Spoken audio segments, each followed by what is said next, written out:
Hello, everyone, and welcome to this week's episode of Legacy of the Rimlen. Last one in March edition, because this will come out on the 31st, technically. Anyway, last time we finally got rid of this cursed place we've been stuck in for like 10 sessions. And I mean got rid of in a very literal fashion, not in a very metaphorical fashion, because we're still there. It's just gone, as we do. Anyway. We'll see what happened last time, but first and foremost, as usual, let's have the players introduce themselves and their characters. Dice said that we ought to start first and foremost with Show&Tell. Show&Tell, could you please go ahead and talk about yourself and introduce yourself and all that? Sure. Hi, I'm Show&Tell, and I'll be playing as Anghel. He's a mute peasant boy. He's also kind of blind at the moment, and he is very stubborn, and he kind of, made things difficult for everyone. No. I think you could say that for... Except the servants he saved, maybe. Maybe.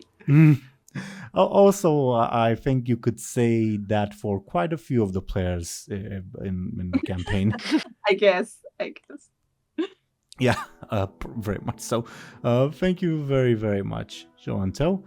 And then the dice they have determined that we ought to have the other troublemaker introduce themselves and their characters, namely Dely. Could you please go ahead, Dely? Sorry, I was laughing. But yes, hello. I'm Dely, and as usual, I'm playing as Muninn, the traveling scholar and oracle of troublemaking. Of course. Yeah, you're definitely a dime a dozen. I don't know if that's the right expression for the situation. Anyway, thank you very, very much, Dely.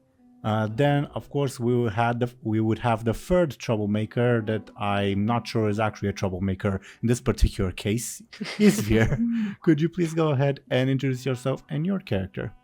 Yeah, I'm Izvir, and I'm playing as Miroslav, who at the moment is concealed from everyone, and also the only one that left the estate. Barely, but yes. Yeah. Yes. Thank you very, very much, Miroslav. And speaking of Izvir, dear viewers, you might have seen this if you've taken a look at the thumbnail. I'm not sure if Izvir posted it on their social media yet or not. But there you go. Either way, I would like to show you this lovely artwork that good Izvir has drawn to represent the events of last episode, ignoring the fact that Miroslav wasn't really there when this happened. Kind of. Well, it's an artistic representation, but either way, it's very, very well done. And it is an absolutely stunning piece of art, and we love Izvir all the more for it, for lack of a better term. But, absolutely. Yeah. But last time we begun the session, and just after Nikephoros showed up and Akesis told Muninn, hey, this fellow's on your side, we began last session with the usual turn order, namely the horse tried to carry the unconscious Anghel away, but accidentally forgot him, because that's what the dice decided. Then Nikephoros, surprising quite a few of you lot, I think, willingly handed the orb of Akesis to Muninn. Small reminder both for the viewers and I guess for everyone else that the orb of Akesis functions almost, for simplicity's sake, like an amplifier of his magic. And Akesis' plan, that was now sort of quote-unquote publicly revealed, is to cause a massive explosion to simplify the killing all the witnesses situation, which sort of spoiler alert, they at least partially succeeded in. Either way, Muninn handled the explosion part, while Nikephoros handled using honey to cast a spell of a different god of ingenuity to make sure that your group makes a getaway. And that spell manifested visibly, for lack of a better term, in making you guys pretty much invisible to your enemies. You guys, including Rebob in that. So the soldiers you were fighting, what's left of them anyway, can no longer see you. Either way, on that note, Rebob indicated that he doesn't want to fight anymore. He was hostile towards Anghel for killing his best friend. Doesn't really have a reason to fight Muninn, for instance. Well, yeah, not to overcomplicate things. But now Anghel's back awake, so maybe that will change. Because, yeah, the tides of battle are finicky and all that. Either way, as the explosion was building up, Anghel was having a lovely dream of more peaceful days. And then we had I want to say Superman moment, for lack of a better term, mid-dream, where Anghel realized that he still has a job to do and sprung back to consciousness with the conviction to save the innocents, namely the nearby servants, as well as his friends. But he's still compelled to butcher the caramel, so that I'm not entirely sure how that works out in his mind, but it does, I'm sure. Anghel rallied the horse and always thirsty to his side. He was, however, stopped in his tracks by Nikephoros, who was told by Muninn to not have Anghel jump in the middle of an explosion.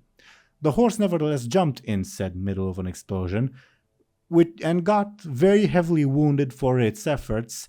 It's very, very badly damaged, for lack of a better term.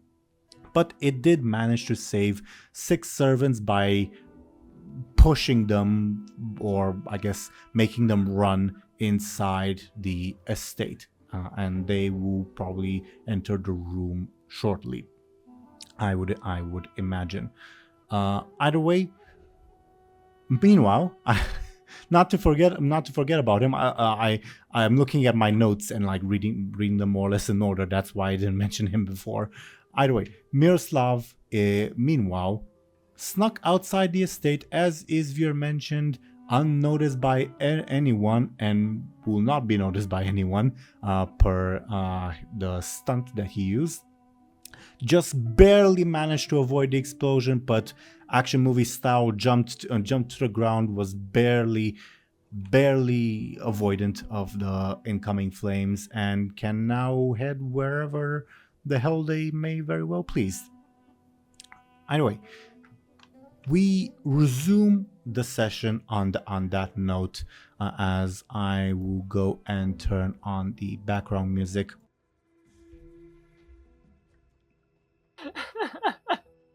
Oh my gosh. Oh my gosh. Jesus.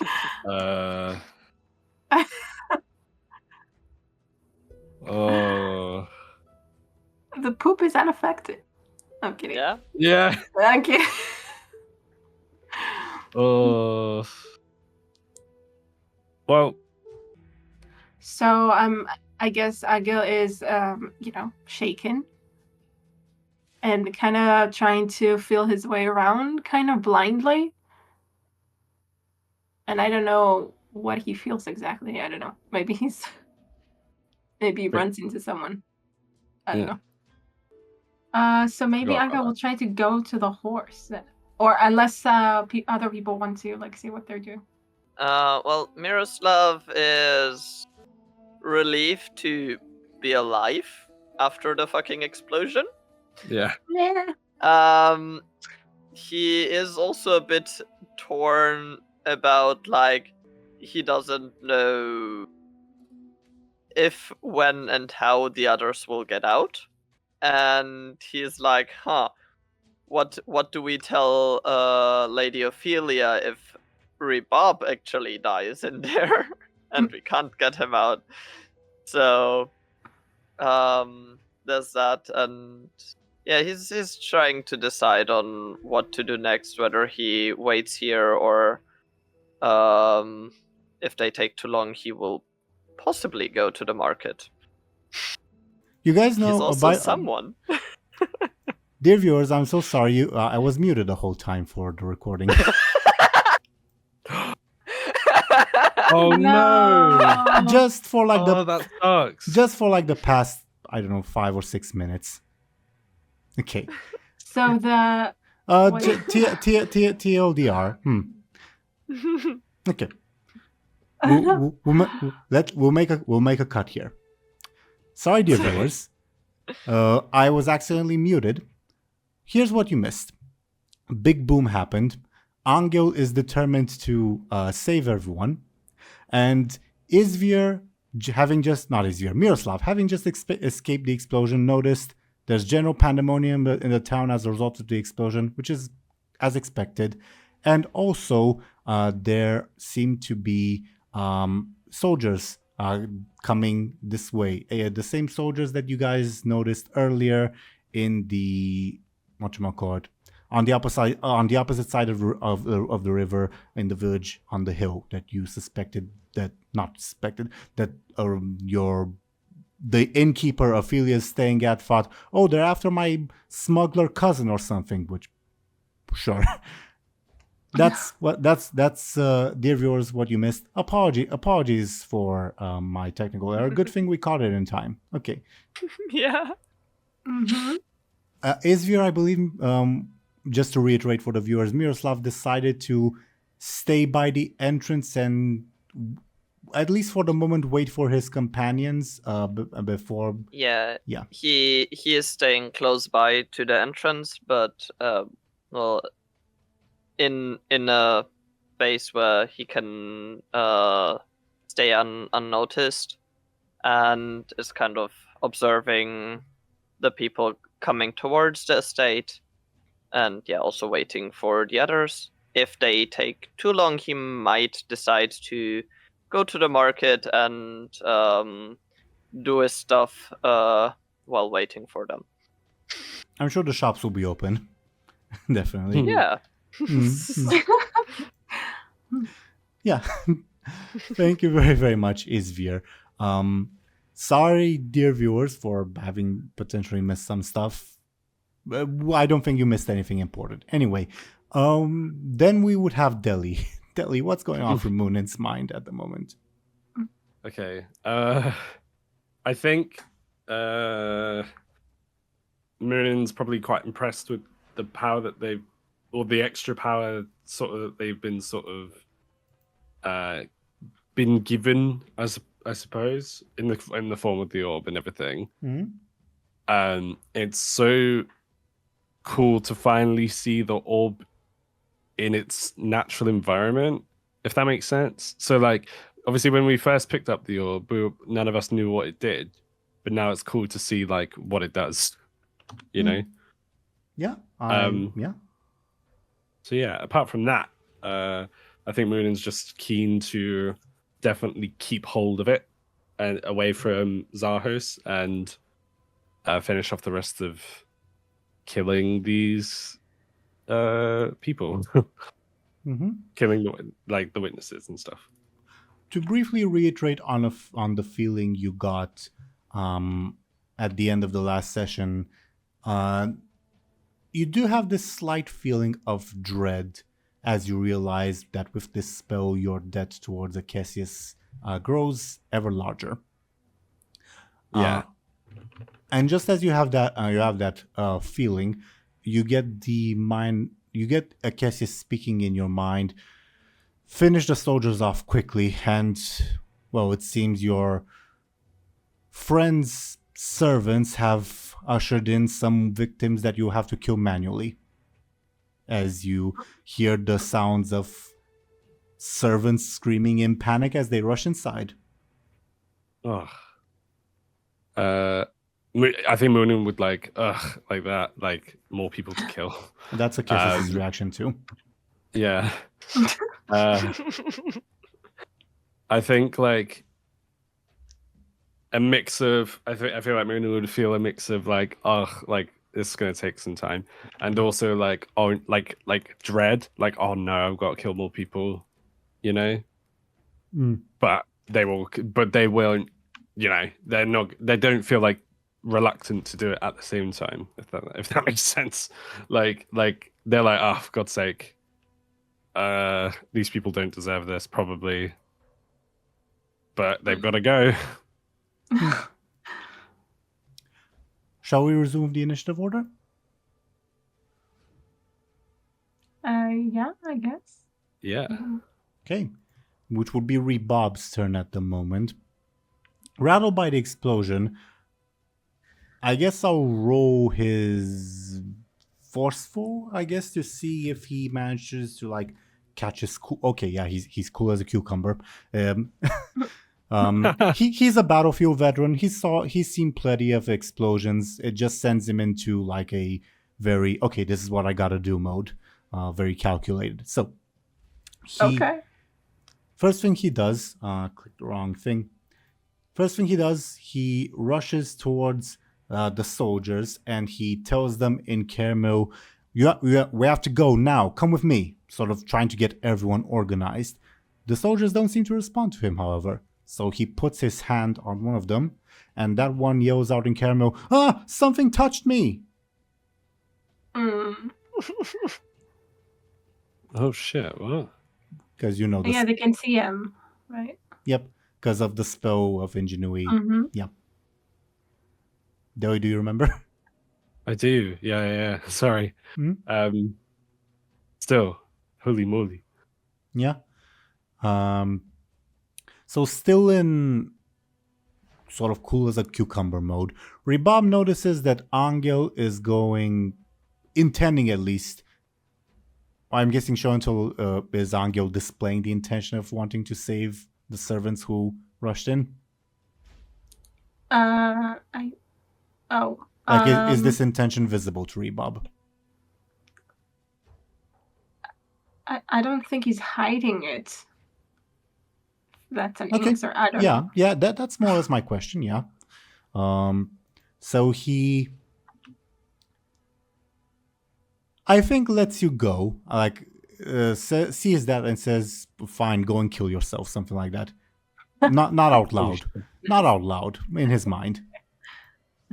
So instead he rushes to Muninn and Nikephoros and says, we ought to find a way out now. Not realizing that Muninn's on a killing spree. Yeah.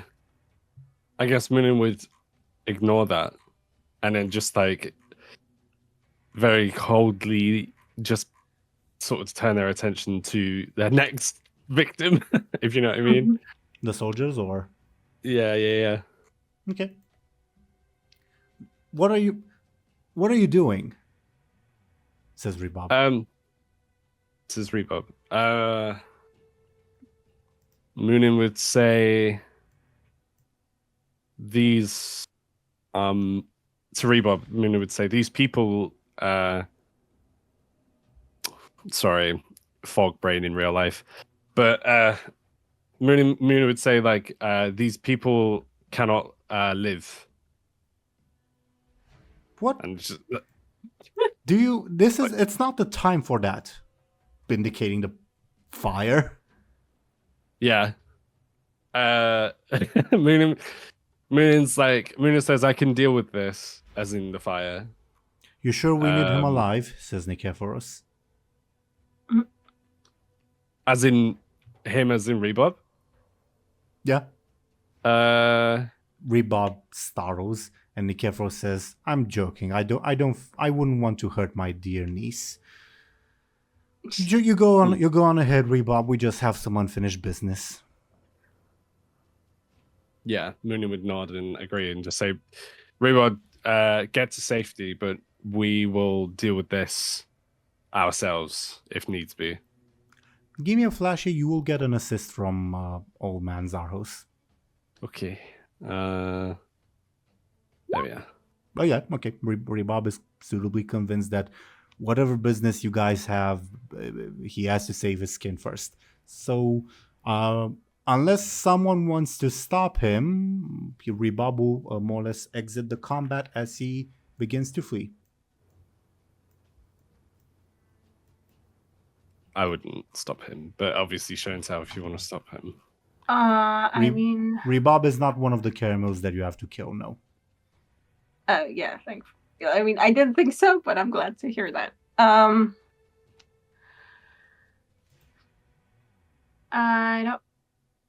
don't know if Angel's like paying enough attention to Rebob right now. I would imagine not, but I don't want to put words in your mouth. Yeah, I'm also like thinking that, yeah, not. Okay. Then, on the soldiers' turn, the soldiers don't. I'm just adding some servants to represent the people that the horse has saved.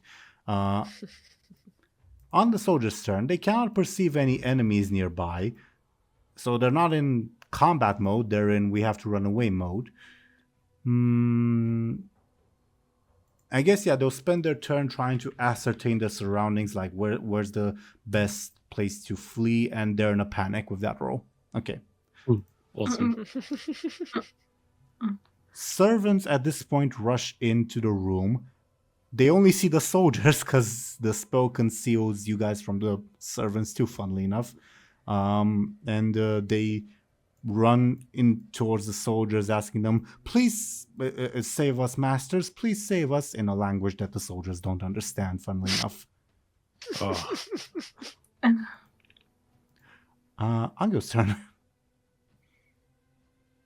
Okay, so Anghel, I mean, the soldiers just ran in, did you say? Or the Servants, yes. Servants. Okay. I'll mark some servants with an X to signify that they're doors, not actual servants.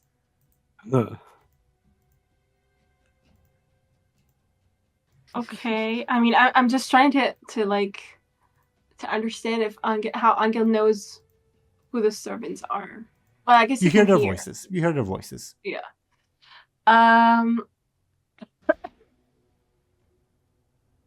Okay. But is anyone like advancing on them at the moment? Nope. You know that the horse is behind them.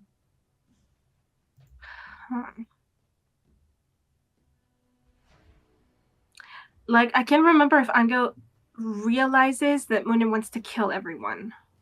Like, if he knows for sure like what's happening. I mean, didn't they say out loud they can not stay alive? Right. Was Muninn talking about servants too at that point? Right, that's the question, isn't it? That we do not know. Or at least could one infer that from the context, right. I guess. Yeah. That's how I interpreted that. I mean, I don't know, because I think like Anghel kind of wanted to save them from the explosion, and I don't think he really understands what the explosion was. That's true. Understandable. So like maybe he thinks he saved them, and he doesn't realize that he needs to protect them, more than that. Feel free to. Yeah. Can I get a careful from you to see how well you can ascertain your surroundings in terms of the explosion, I guess? A 3. Sure, the explosion's gone. Too bad about the people you couldn't save, but then you hear there's a fire encroaching on the building. This building is not safe. Okay, so he would want to save them from the fire.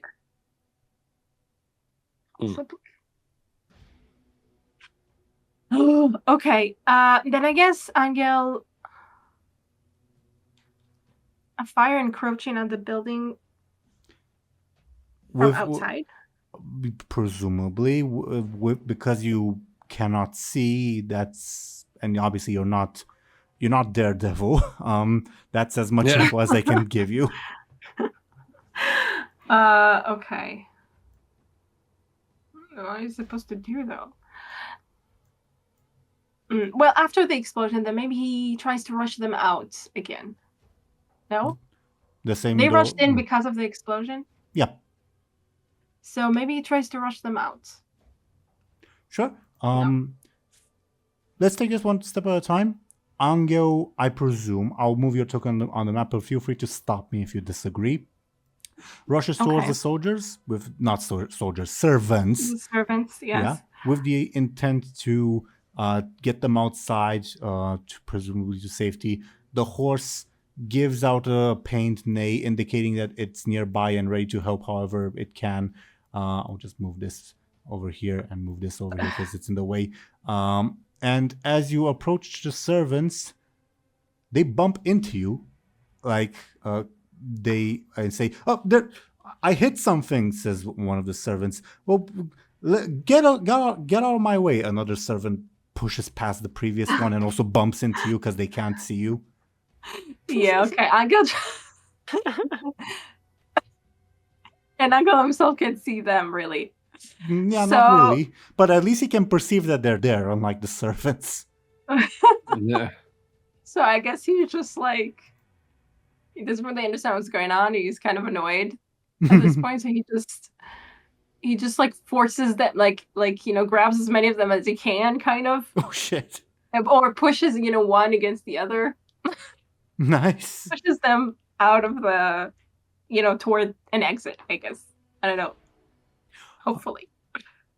May I get a forceful from you? And the servants will obviously oppose because they're being pushed into what? Yeah. Sure. Wow. Oh, that's a bad one. What the hell? Well, there is 6 of them, to be fair. Oh, it's like added up. It's one roll for the entire group. Huh. I mean, That's it. They honestly. got very lucky, and you got very unlucky, to be fair. Yeah, maybe I should roll again. I mean, do I care about them that much? Yeah. Okay. Then okay, let's do a re. What are you invoking? Yeah, I'm trying to think. Oh my god! Wait.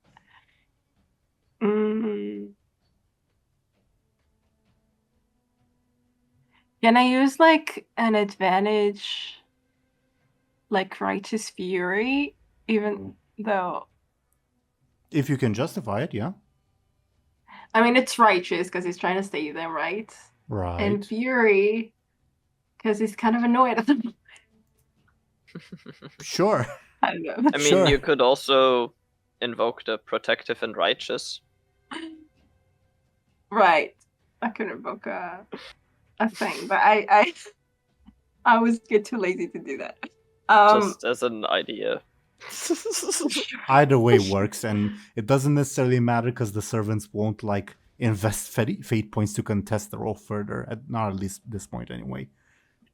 Okay, great. I'll try to do a reroll and hope for the best. Let's see it. Oh I mean, my god! Why didn't you just add 2?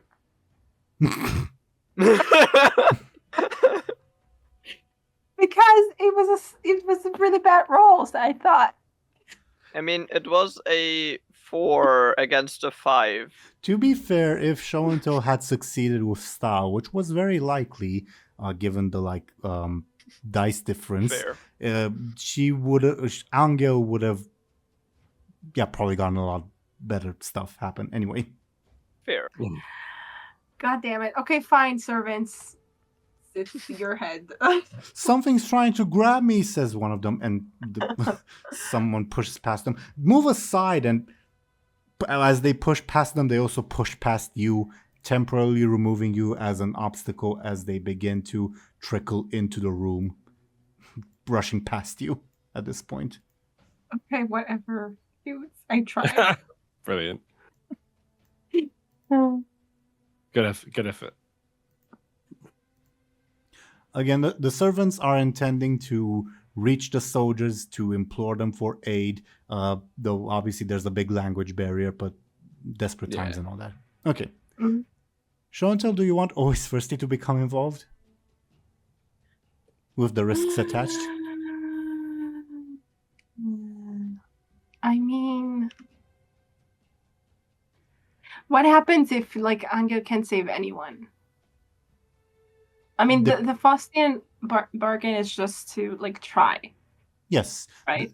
That means you can't give up. Okay. Obviously, Then- if you fail in spite of your efforts, well, first and foremost, it will depend on the manner of the failure. But just the idea of failure, if you tried your best, it is what it is.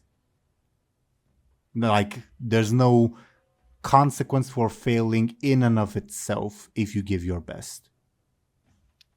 I see. Okay, then Do your then best. okay, Robert. we'll leave Always Thursday out of it Okay. for now.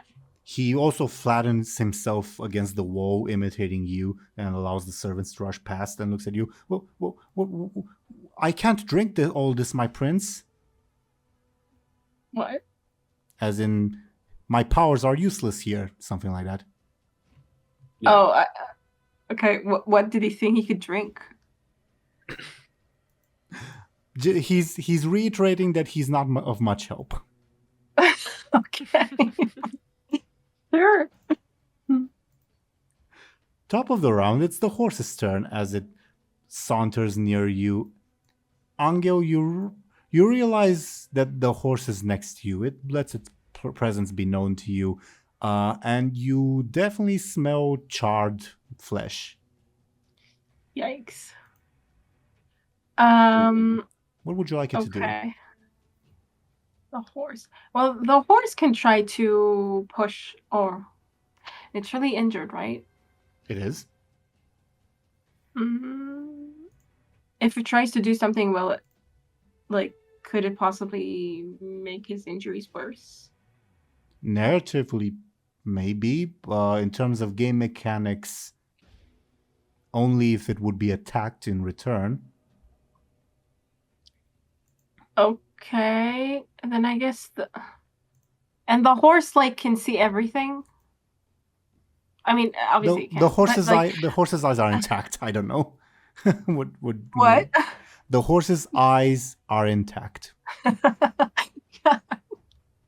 mean, it's not part of the spell, right? The horse, so they can see the horse too.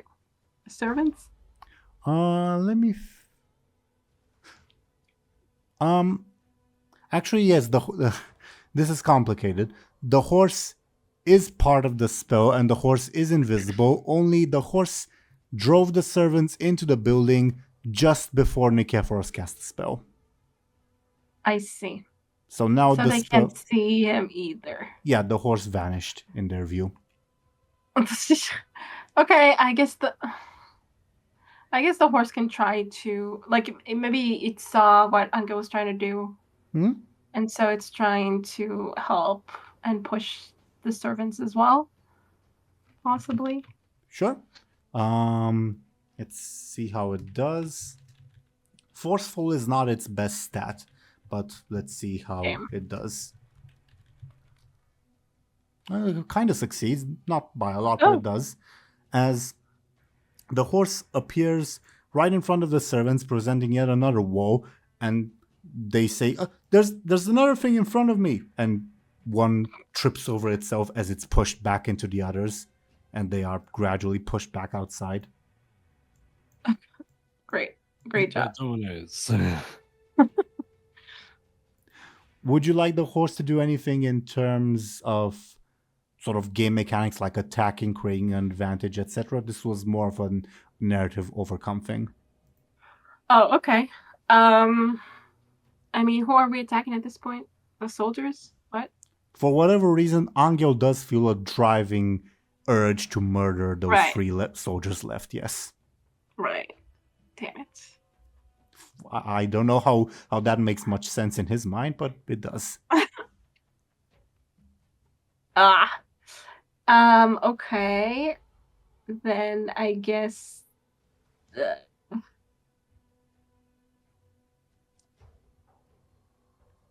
then the horse would... Oh, shit. I mean, but the horse was trying to, like, stop Anghel, right? Before? From murdering people, yes.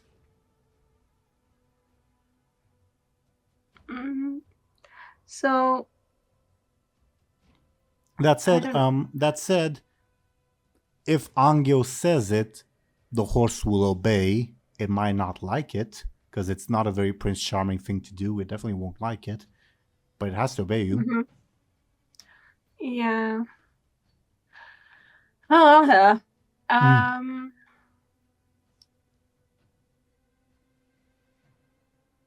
I mean, if that's what Anghel feels, then I guess, like, I guess in some way, somehow in his mind, the soldiers are like a threat.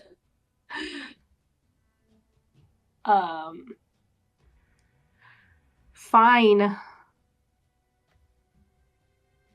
God damn it. I hate it. Okay, fine. Then I guess. Sorry. That was the terms Then of maybe the horse. Maybe the horse can like make an advantage because it's like he doesn't want to attack, right? So maybe he's Sure. like helping reluctantly. Perhaps in terms of like what it's actually doing, it feels Angel's intention to murder those people, and as is its duty, prepares to charge. Emphasis on prepares, like rears up, like gets ready to charge, but doesn't quite do it yet. I guess does that count as an advantage? Yeah, I'm just trying to put it in narrative, like what Sure. you. Yeah, okay. Thanks. Okay. This, what would this be? I guess a careful. The horse is not very determined with that. Doesn't want to kill people. Doesn't create the advantage. Okay. Oh, that's actually, yeah, that works for me. Sure. Nikephoros' turn. Looks at you, Muninn, and says, which ones do you want to take? Meaning the soldiers or the servants, indicating that he'll take the other group. There's 6 servants and 3 soldiers. I think Muninn would take arguably a very cowardly thing and say, I'll take the soldiers, you take everyone else. All right. And they would emphasize, notice how I didn't say the servants, I just said everyone else because I feel guilty killing the servants. But Muninn would say, I'll take the soldiers, I can handle them. All right. Let's see how Nikephoros does things. Anghel, right next to you, as like you're torn between saving people, the servants, or killing soldiers. 3 of the servants suddenly catch on fire and fall over dead. Holy shit. What does Anghel? It feels like the heat of it. Yeah, it almost feels like another miniature explosion. Great. Oh. Oh my god. Miniature, you're not affected, but you do realize by the screams, by the servants' reactions as they say, he's on fire, that's, yep, 3 people just suddenly caught on fire. It's not hard to miss, I guess. Right. Did Zahus just snap his fingers and that happened? It was a bit more of a complex incantation involving his hands, but it was quick. Does that answer your question? It does. That's quite impressive, to be fair. To be fair. He's had more time to practice than you have, I guess. Yeah. Holy shit. I think Muninn would try and refrain from looking surprised, I feel. And then they would just, because that's quite impressive, actually. And Cassius whispers to you, but a taste of what you will also be capable of in time. I guess Muninn would ask Cassius, like, does he have to... And this is Cassius's mood at the moment. Yeah, very... Can I say very pleased with himself looking face? Yeah. Yeah. Muninn would ask, does Zahos incur a charge every time that happens? As in, like, does his bill get racked up? I don't know how else to say it. Of course. Yeah.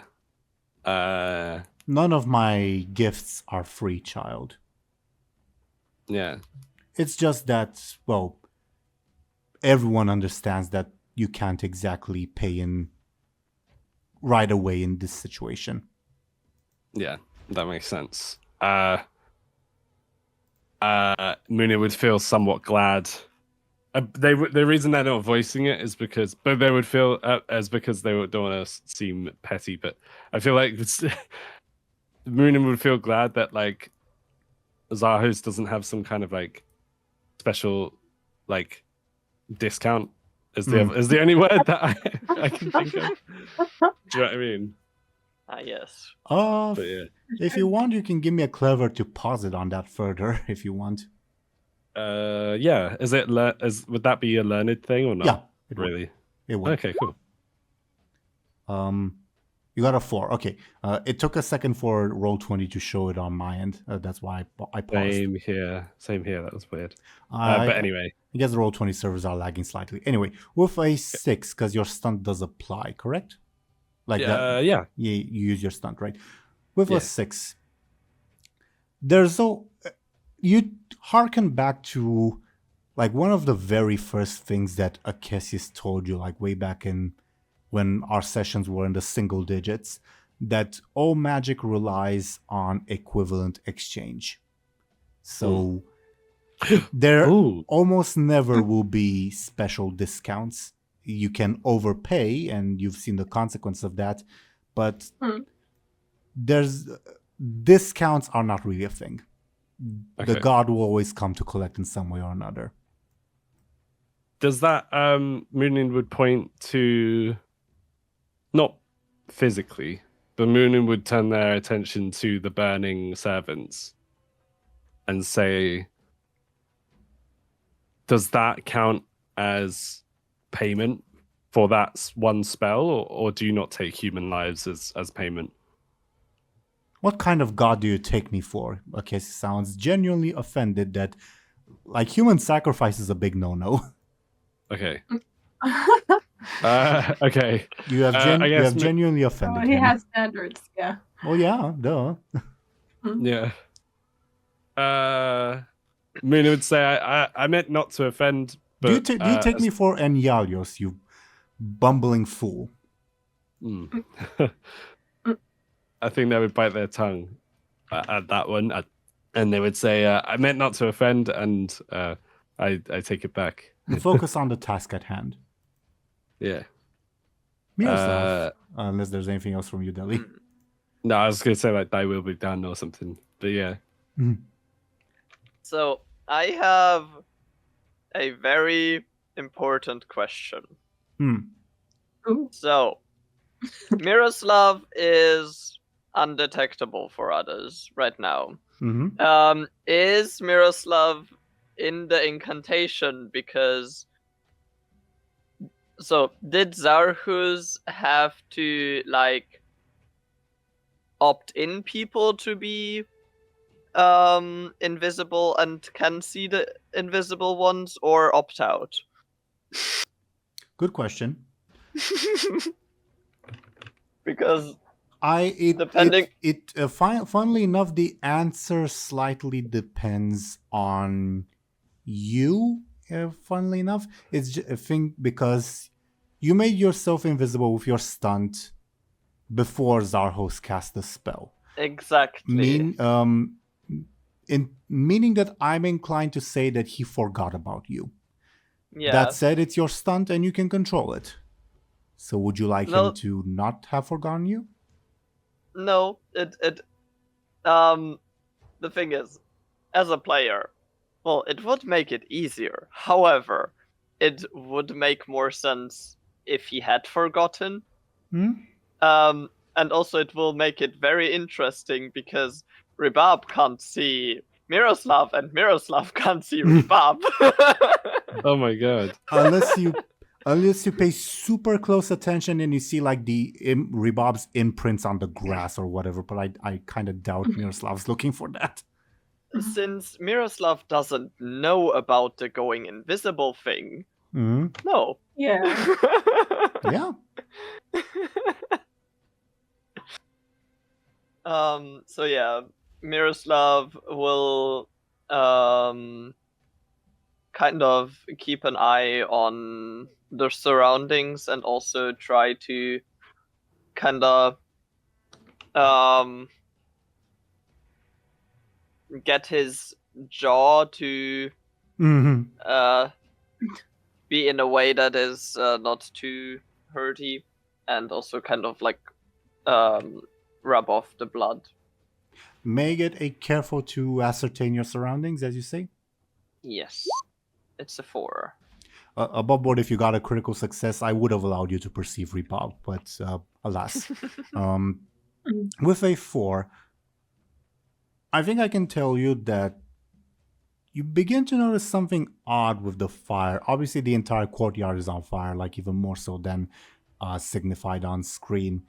But you almost see like there's a path being made through the fire, which is bizarre. Like there's almost, I don't know, a Prince of Egypt, Moses parting the sea moment of the fires being parted as if to make way for someone or a group of people to make a getaway.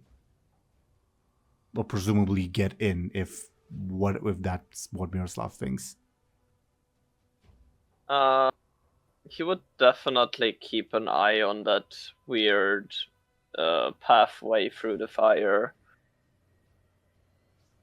But yeah, as I said, he's just trying to kind of clean himself off a bit and ascertain how much damage has been done to his face. Since both his consequences were on his face. You're in a bad way, but you feel confident that you'll be able to recover. You fortunately didn't lose any teeth or have any permanent damage as a result of the fight. Yeah. So yeah, he is just kind of doing that and waiting for the others to appear. I will say, if you want to improve your roll to, let's say, a 6, I can give you another piece of information, not related to Rebob. Up to you, of course. Sure. Let's just think of what to use for that. This is still pertaining to ascertaining your surroundings. Yeah. Maybe I could use the unthreatening presence. Since, well, I don't know. Or I don't think I have anything related to sight. This is not just sight. This is all your senses. Yeah. In particular, this will pertain to your hearing. I think I would use the unthreatening presence still. Just because, like,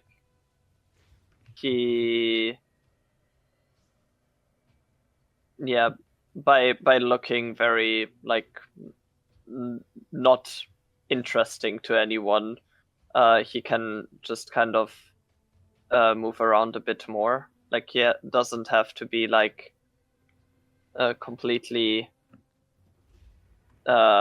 withdrawn somewhere. Okay, yeah, sure. Makes sense to me. As you try to figure out where, what's the best position to be in to not be noticed, but yet still catch up to your group when you see them come out, if you see them come out, you hear you hear a noise that you're not sure. Yeah, you've heard it before. Hooves. There's like a bunch of horses to the north, like a large group of horses. Mm. You think? Wait, to the north, is that where Like the the- other like- people are coming from? Or is it... The soldiers are coming from the south, Okay. from the town. The north would be the slave village and the fields beyond. Okay. And those horses are coming closer, or... You think if you can hear them, but you're not super sure. Okay, so I can't But discern it- whether they are getting louder or Mm, something. Not at this point. It does sound like they're coming from, like you're at the southern exit of the estate. It sounds almost like they're the northern side of the estate, like the opposite side.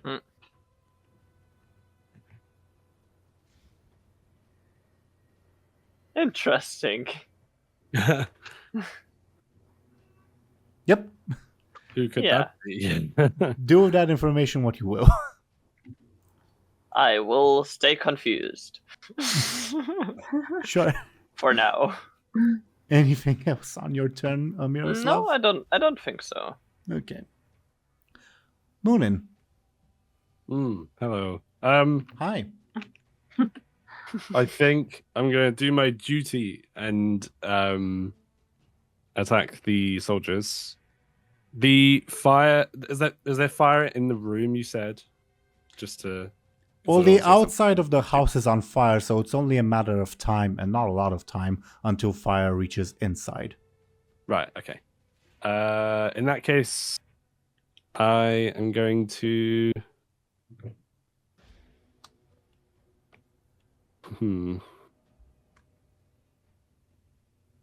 That doesn't really work, I don't think. So instead, I'm gonna just fucking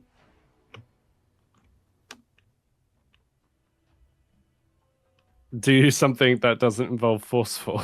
I'm gonna. I think I'm gonna like run towards the remaining soldiers and then just dispatch them with my spear as like not to I'm not trying to cheat here, but as quickly as I can.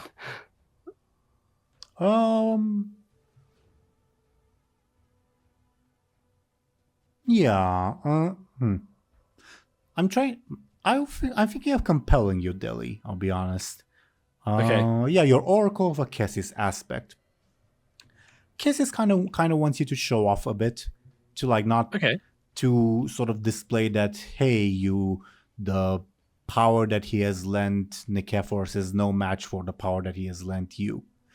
So he wants you to dispatch the soldiers in as flashy a manner as possible. Hint, hint. Okay. I'll take the compel. Okay, here's a shiny fate point. Thank you. I think. Preferably in one blow. Could I do? So I'm still going to use my spear. Could I use like a kind of like a really, again, pardon the pun, very flashy, like kind of almost like a pirouette thing where it's like an anime style like attack where like I slice them with the spear, but I like charge it with fire at the same time. And it's like it's like a fireworks show almost, if that makes sense. Yeah, sure. Give me a flashy, and I'll roll for the soldiers to defend. Okay. I do have a few backups just in case it's a bad roll, which it is. I will give the soldiers a malice because they're not expecting it. They'll probably be expecting it next time. So let's see how it goes. Oh wow. Okay, tie. Not too bad. Could I use house or could I use unlimited power to plus 2? Right. That would be enough to dispatch one of them. Okay. Would another plus 2 be enough to dispatch the second? Yeah, there's 3 in total. Oh, there's 3, sorry. So it would be like plus 4 to take all 3 of them down. Yep. Okay. I do have house fire, 2 charges of that. As far as making it relevant, like they're disorientated because of the house. Disoriented because of the house fire, so they really weren't expecting it. Maybe You're using both to kill both soldiers? Yeah. Yes, please. Do the soldiers have anything they can use? No. They will invoke a fate point to at least one of them to survive. Okay. In that case, if I'm allowed to use the fate point that you've given me, Of course. I would like to +2 it and use, I guess Oracle of Cassius because I'm using his power to like dispatch them. So, care to describe how you take down 3 soldiers at once? Yeah. So I guess like Muninn charges towards the soldiers, initially planning to just take them out in one quick hit, but as they charge, it's almost like they sort of took a misdirection because they changed their mind of how they wanted to do it. Does that make sense? Like their foot goes into like a different direction than planned or whatever, like stuff like that. And then they jump into the air, which is very flashy and very OTT. But they jump into the air, and I imagine like the spear like charges like with fire, and in one like very brightly lit swoop or whatever because of the fire, in one fell swoop, like the soldiers are like almost like cut in their like abdomen area kind of thing, which just like, you know, decimates them, like cuts them in half if Muninn like tried harder, if that makes sense. Yeah. Trying to find an appropriate emoji, but needless to say, Cassius is very pleased. Yeah. Good job. I think there's an anime where someone does that, not quite exactly like that, but where like it's almost like they turn into like a spinning top, like a fire thing. But yeah, Levi probably. Yeah, probably Levi. Fire? You're right. I don't know fire, but I don't know if it was fire or not, but Levi makes sense actually. Yeah, so yeah, that's a good visual. Thank you, Show&Tell. Levi from Attack on Titan. Yeah. Just give me a second. I would like to look over my notes for something. Oh yeah. Deli, I'll message you something. Okay. Thank you. But yeah, and then like I guess when Muninn lands, they probably like tumble a little bit, you know, where you're like off balance, and then they quickly like pick themselves back up, like they weren't just about to fall over. You sure? Slightly annoying, Cassius, but still, it's nevertheless impressive. I appreciate that you have stuck true to the fact that at heart, Muninn is a bookworm. Yeah. Nikifor says, "Well done. Sorry, I'll be done with my lot quickly enough." Like you have successfully convinced him that you're at least on top at the moment in the hierarchy of 2. Yeah. Hell yeah. I'm the boss. I guess Muninn would say, well, we can dispatch them quickly enough. But yeah, we can dispatch them quickly enough. That was child's play. Did you get my message, Deli? I did. Can I do that now, or should I wait until next time? I think you can. Yeah, if you want to. Okay. So, Cassius told me it would be a good idea to check the pockets of these soldiers. So I'm going to, or Muninn would like to do that. May I get careful to see how thorough your check is? Yeah, absolutely. So let me just. No, that's fine. I got a 3. Well, you got a 5 because it involves your eyes. Okay, I didn't want to be cheeky, but yeah, okay, cool. I got a 5. Yeah, with a 5, just let me make sure I got it right. Yeah, you find 2 letters on their persons. Ooh. Okay. I'll safely.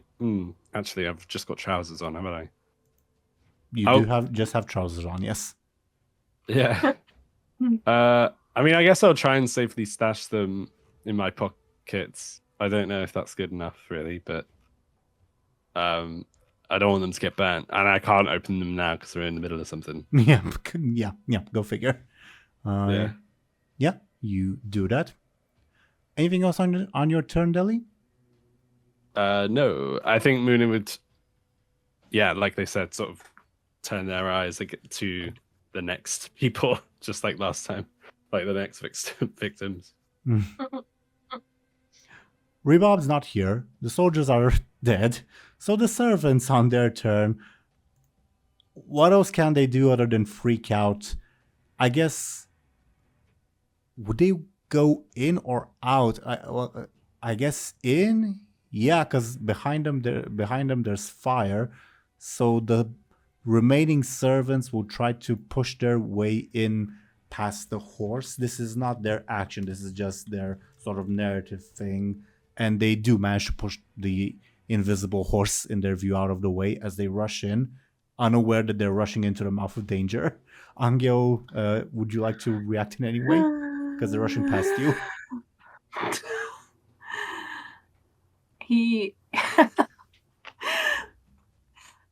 A really stupid thing.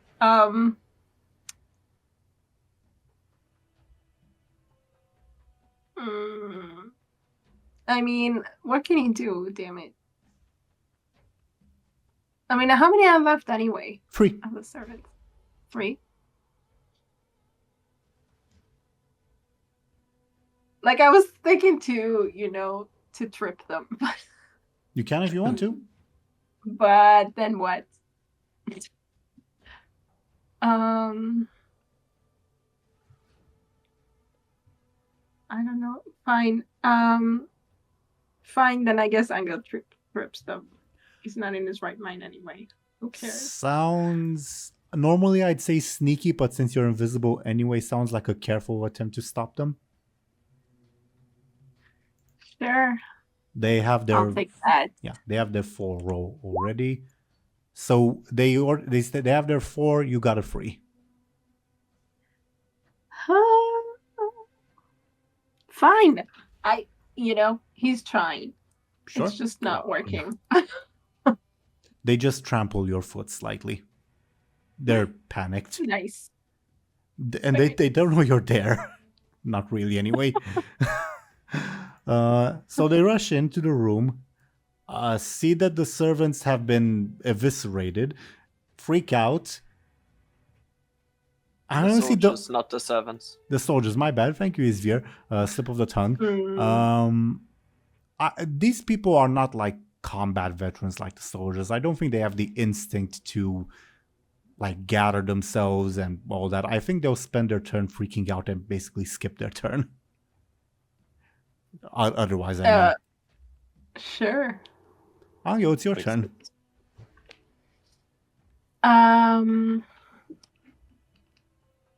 What are we doing? I don't know. So how many? So we have like 3 servants left. Yep. That are just standing there now, or freaking out. In? They're not standing. They're freaking the hell out. They're freaking out. Okay. How does that sound? I don't know. I'm not gonna scream. They're screaming and panting, and they are walking in circles, unsure of what to do. Really bringing up my sadistic side here. And as for the soldiers, how many did Muninn kill? All of them. As for what Anghel perceives, I don't know, the burning hate that he felt slightly ebbs away at the moment, I guess. And as he hears the voices of some people like gasping their last words in a language he can't quite understand, and he understands that his hated foe is dead, at least today. Okay, great for you, Anghel. So bad for you. All right, they're freaking out. So he goes to the servants again and tries to pull their arms or something. Sure. Give me a forceful then, please. Sure will. I don't have a lot of hope. Oh, Well, look at that. Well, you should. Whatever you do, you're able to pull or grab or whatever, all three of them. Nice. Yeah, well done. 2 hands and 1 leg, I guess. Or you grab 2 arms with 1 arm, I don't know.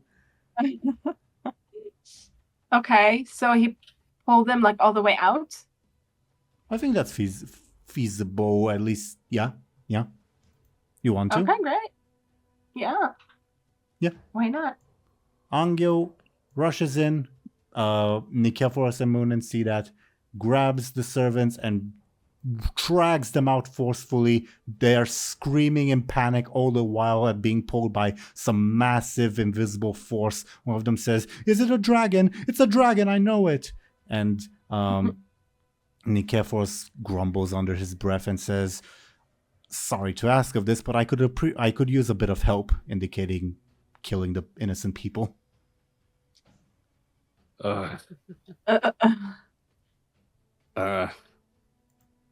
His will be done, Muninn says, kind of. His will be done, he agrees. And yeah, Muninn, would agree to help. Anghel, I think, will now be on the doorway that leads outside. And you definitely feel a raging inferno past you that you don't feel capable of navigating without your eyes. Or at least someone who can see. Oh, wait, sorry, can you repeat that? I'm sorry. Yeah, you're in the doorway that leads outside. And you Okay. feel that there's big fire outside, big ouchie. Not sure how to navigate it without Right. eyes or without someone who can see. You still have, your turn if you want to, create an advantage or attack someone or stuff like that.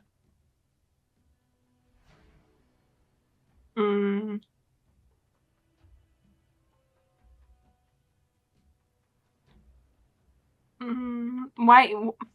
Okay. Okay. I don't know what the hell.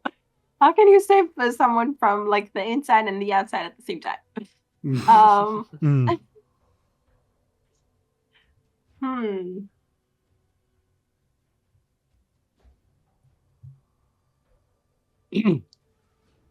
I mean,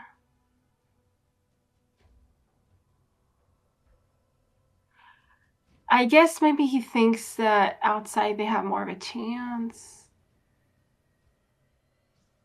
I don't know. If that makes any sense. Well, also, again, you've done sort of your narrative thing of dragging or surviving servants, at least Right. as far to safety as you can. My question is, do you do anything in terms of game mechanics, as in creating an advantage or attacking someone? But we have no one left to attack. As far as Angel's concerned, I mean. Oh, wait, we have, I guess, Nika first. Does he know that Nick first did the thing? I doubt it. You feel free to give me a clever, and on a critical success, I'll give it to you, but I doubt it. Yeah, I don't think so either. I really... Yeah, no, there's people catching on fire near you and an unfamiliar voice that's kind of familiar but not really, calling themselves Zarhos. That's a lot of stuff going on. Yeah. Yeah, sure.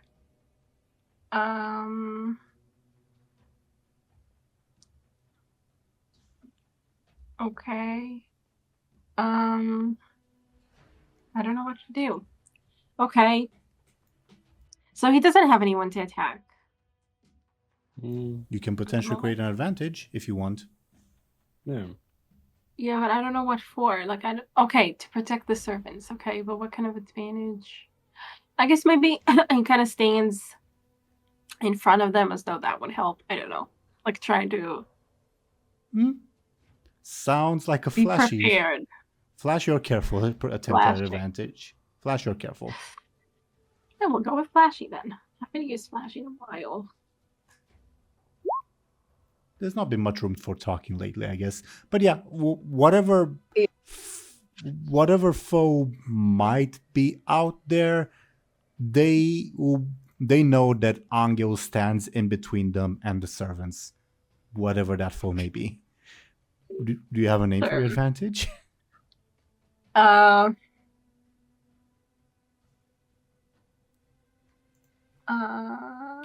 I'll remove some of the soldier advantages. Guardian Angel. So stupid. Guardian Anghel. Exactly. We've done that joke before. Miroslav is the thing. We did? I don't remember either. Yeah, we did it quite early on in with some of our very first sessions. Damn it. Fine. Then I guess. I mean, it's a good name. We can do it. Yeah. Yeah, it kind of fits, but it's too bad that we used it already. Sure, let's go with it. Anyway. Let's. Okay. Anything else on your turn? No, I don't think so. Would you like always Thirsty to become involved? No, I don't think so. The horse on its turn. I think, unlike Anghel, I think the horse was privy to Muninn and Ikefor's conversation. And I think the horse would realize that they're gunning for the servants. What would it do? What would it do? I guess...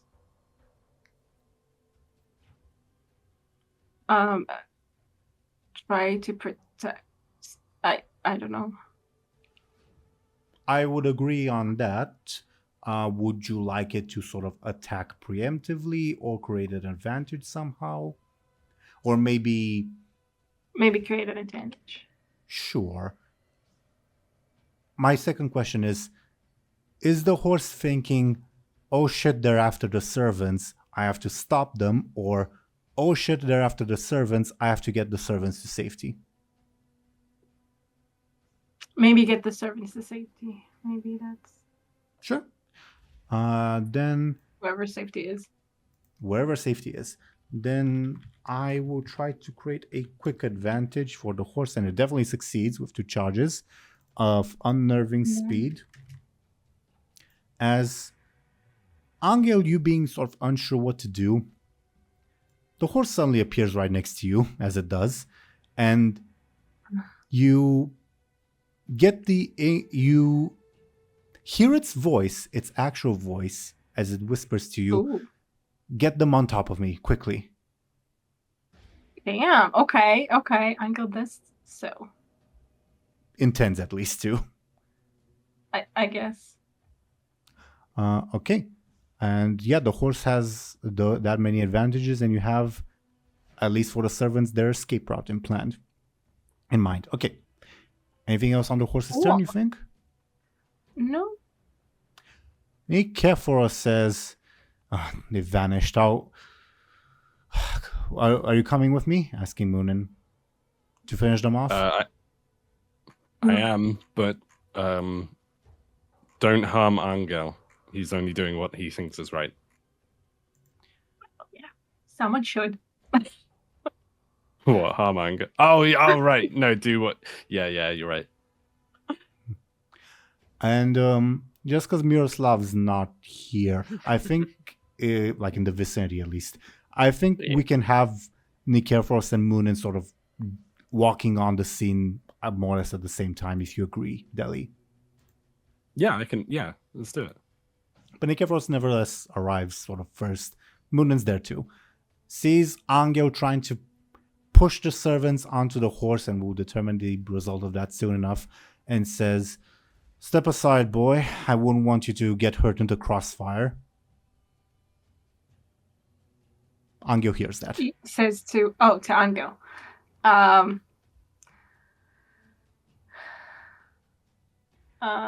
Anghel turns on him, I guess. What does that entail? Because I mean, I think it's like it makes it pretty clear that he's the one who's going to hurt them, right? I agree. Obviously, you have the choice of turning on Nikephoros or focusing on saving the servants, though with the caveat that Nikephoros is first in the initiative order. I mean, God, I want Anghel to just, focus on the servants, but I don't know if he's in the right mind. Well, he's been through a lot. Maybe he is a little tired. Mm-hmm. Yeah. Maybe he wants a bit of a break. Then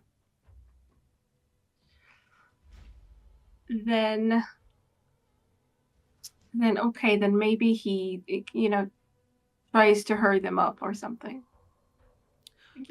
Nikephoros tells Muninn, because it's his turn, the spell I have in mind, I can't cast it without hurting the boy. In the crossfire, I mean. Muninn would say, then don't cast it. You're not allowed to Cast say that. something else. You're not allowed to say that. Oh, Acacia says that. No, Nikephoros says that, but Acacia forbids you from forbidding him. Right. That was okay. In that case, can Muninn asks Acacius, can I tell him to use something else instead? Sighs in frustration. Are you sure we need him alive? Yes. Yes.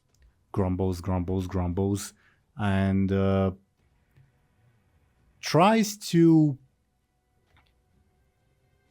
prepare a small fireball, not with the intent of sort of causing AoE damage, for lack of a better term, but to sort of snipe one of the more exposed servants.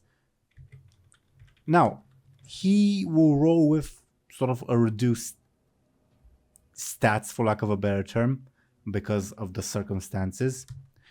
That said, okay. He got a 1. That said, before I roll for the servants, Show&Tell, Anghel does have the option of tanking the shot if he so wishes. As in, there's this thing in the Fate Accelerated rules that if someone is attacked, another player or NPC can say, well, I'll take the shot for them, so defend in place of the target. With the caveat that Anghel's dead? Not necessarily if he succeeds, but if he fails, he might be hurt. Oh. I mean, and he's gonna die again. Die or whatever. Die is a strong word. Die is a strong word. He's gonna lose his last. Oh wait, he's already. Yeah, whatever. Okay. Okay, sure. Why not? Okay. Oh, it's very brave of you. If it wasn't clear enough, the horse informs Anghel he's making a ball of fire and throwing it at, indicates which servant he's throwing it at, to make it extra clear for Anghel. Sure. Okay. Great. Then Anghel will try to, take the shot, I guess. Take the brunt. Sounds like a forceful defense, and you'll probably succeed. Let's see. Who knows? Who knows? A 6. Nikephoros will reroll using the last fate point that... actually, he'll use an advantage to reroll, because he feels like he's not showing off enough in front of Muninn. That said, Anghel, you're still likely to succeed, so let's see. You still succeed, yeah. Woo! The fireball hits you in the chest. In terms of game mechanics, it doesn't damage you. You do feel its impact, but it's not enough to take you down, for lack of a better term. Okay, great. Nikephoros grumbles. If he gets in the way, it's not my fault. Says that to Muninn.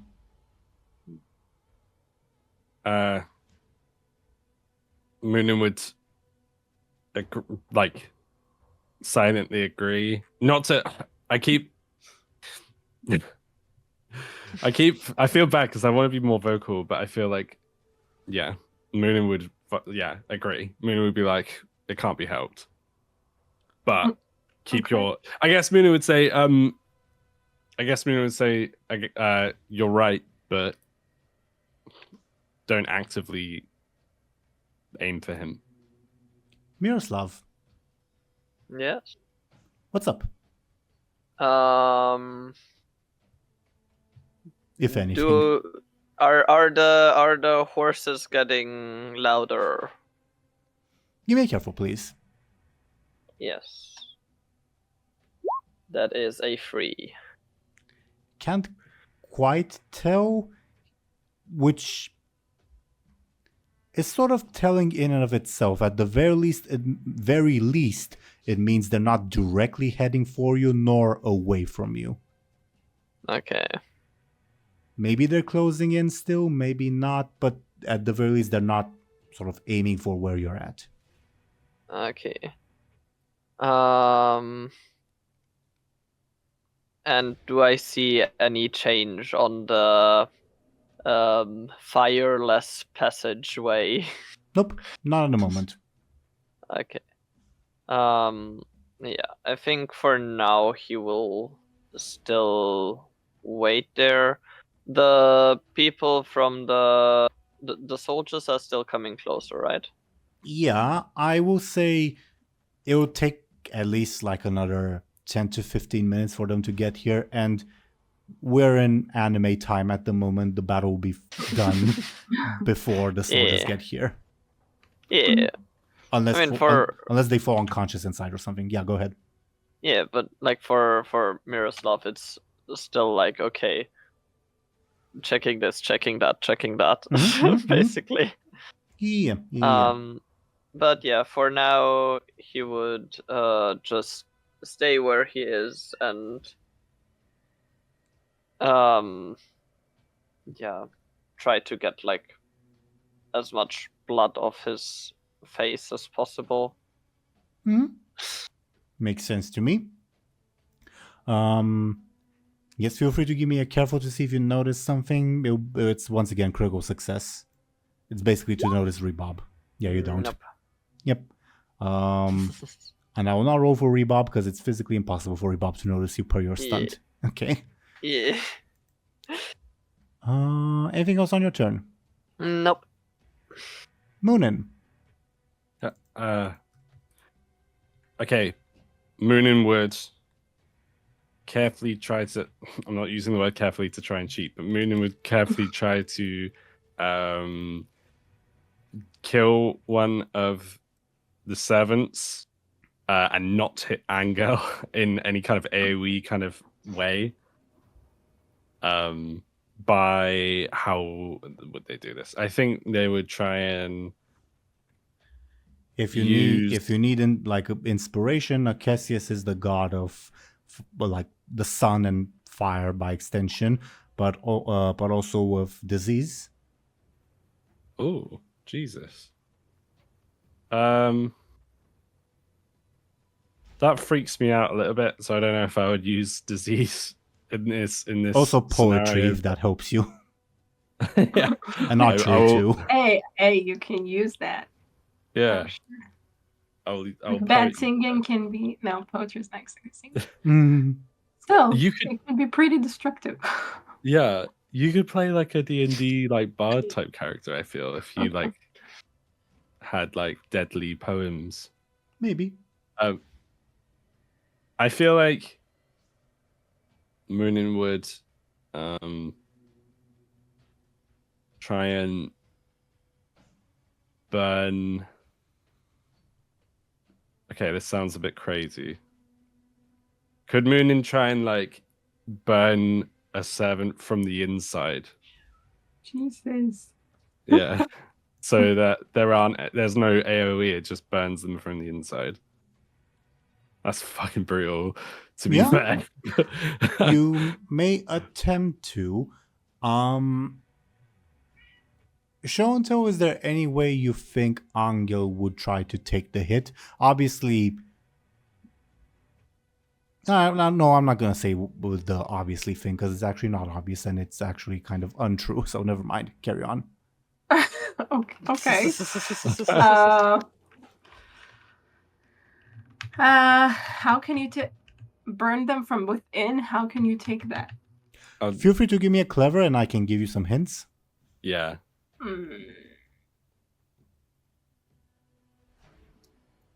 Maybe I mean, you could... I'm not clever. Oh, 3 is not bad That's not too bad. for Anghel. You're not necessarily sure what this Zarhos person and maybe Muninn you think are intending to do to harm the servants, but you're fairly sure that blocking their line of sight at the very least would probably impair them. Okay. That's good. Cool. That does mean Cool. that once again though, Muninn's attack will still go through. It's just that Anghel may be the one getting hit instead of the servants. Makes sense. So Okay. we'll blow Anghel from the inside, I guess. Oh That my would- god. Yeah. Okay. Yeah, he always wanted to be barbecue, I guess. I don't know. Then okay, and then Anghel tries to block Muninn's line of sight, I guess. Oh. Okay. What does that count as? Well, I also didn't tell Muninn what they need to roll. So for Muninn, your attack sounds clever or careful. I leave the choice up to you. Anghel, your defense also, funny enough, sounds careful or clever. If you can make an argument Careful for... or clever. Unless you can think of an argument for forceful, but I don't see it. I'm open to it if you can think of one. Like he's running in a way that like, I mean, I'm like imagining the situation as like Anghel kind of running and kind of opening his arms, kind of, maybe that's more flashy though, to be honest. Yeah.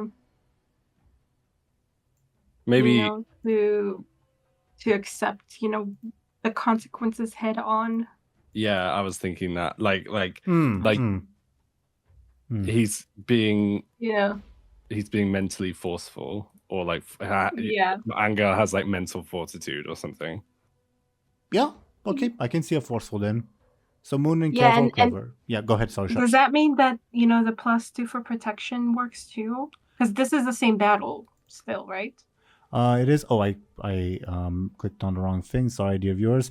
It is, but that bonus only applies when attacking.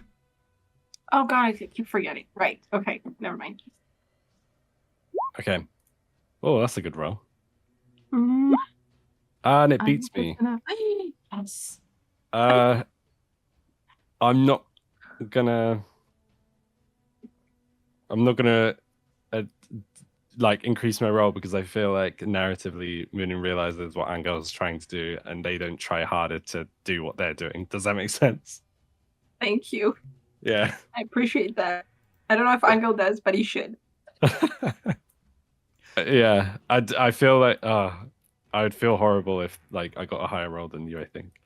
In terms of narrative, I mean, it would be interesting. Yeah. in terms of narrative, does Muninn like say cast a spell, then realizes, oh crap, I'm hurting Anghel, and like cancels it partway through, or does Muninn not cast a spell at all? I think they would. I think it would be the first option. I feel like Muninn might cancel halfway through because they wouldn't expect that to work in Anghel's favor. Sure. That Show&Tell, that does mean that Anghel feels horribly warm on the inside for a couple of seconds, but then it quickly goes away. Oh wow, okay. Muninn would shout, "Anghel, like get out the way!" I wanted him to say no, and then I remembered that he can't talk. Mm. Weird. I forgot. I guess Muninn would.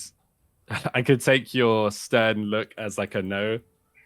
I guess, yeah. If you like. Or Feel you free. could like just shake your head. Yeah. Yeah, but I mean, sure. Muninn would ask, "You can't play the hero on this one." Not ask, sorry, say. Muninn would say, "You can't play the hero on this one, Anghel. They have to die."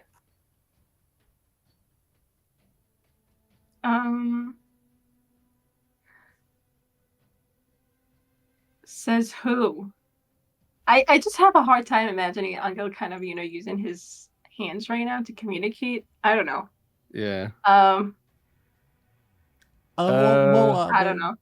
Angel's very aware that they're talking to Muninn, so it's understandable. Okay, says who then? Yeah. Muninn would say, says Acesius. Fuck him. I'm sorry. I guess Muninn would say, kind of like as a threat. They don't mean it, but as a threat, like, Anghel, like, I don't want to hurt you, but these people have to die.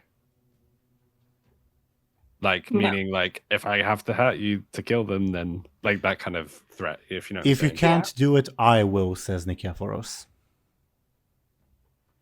I mean, okay. Anghel doesn't reply to Nikephoros, but he's not moving or doing anything that seems like he's going to, Right, Yeah, right. standing his ground, yeah.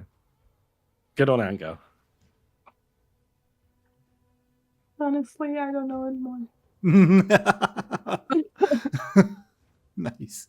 Anything else on your turn, Muninn? No, I don't think so. Rebob's not here. Servants. Think. This is weird, but they can't perceive you guys, so they think the only rational choice is to avoid the inferno outside and rush back in. So they'll try to push past Anghel. Anghel, can I guess you're forceful to see if you stand your ground or not? Yeah. Oh my god, these guys, honestly. Huh? This is an overcome roll. Tying an overcome means succeed at a negative cost or fail. I mean, seriously? Or use your fate points, of course. These guys are like testing my limits here. They can't perceive anything.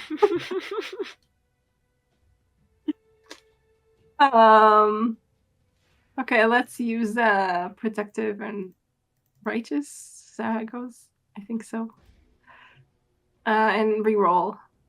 I mean, okay, I know I can just add 2, but this is just... You got the worst possible roll, to be fair.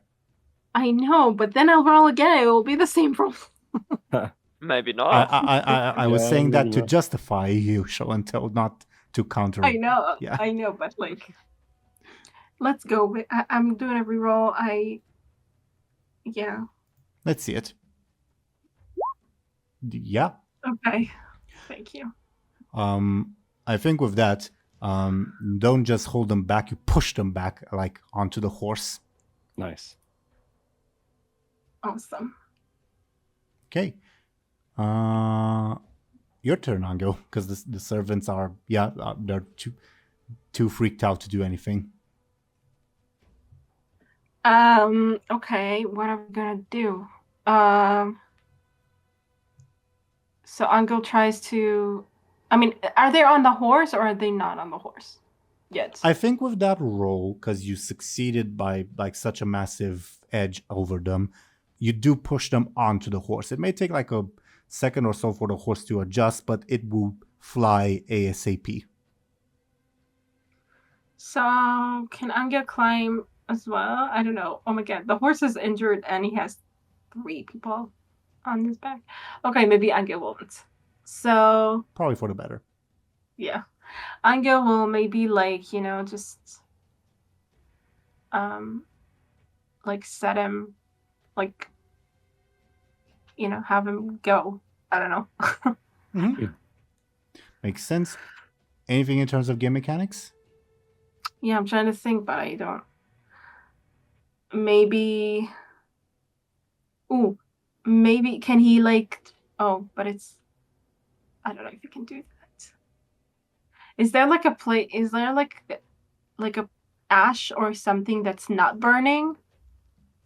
Okay. Or ground or something? Sure. Okay. Not ground. Dirt. Right. Okay. So, if Anghel can reach out, like reach down for that, even though he can't see though, so that's stupid.